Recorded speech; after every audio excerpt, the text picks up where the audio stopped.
Hila. Try nyo pong hilain. Yung pin. Hindi. Okay? So, ang hawak, ganito. Okay? Kasi nakakano po yan. Pag hindi siya nakatiil, yun po yung tama paghila. Mas mabilis siya hilain. Kasi pagka ganyan, nataranta kayo, tumatakbo,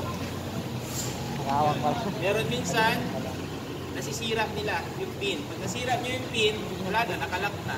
Kasi ito, siyempre, straight lang siya ngayon. Pag nayumpin nyo ito, nakalak na siya. Hindi nyo na ito magagamit.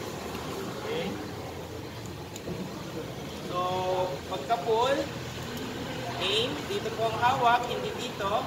Kasi kung pressurize po ito, maaaring pumalo po yun. Okay?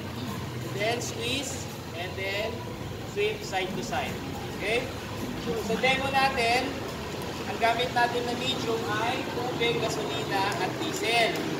So, iwasan natin ng masyadong malapit dahil ito po ay may pressure.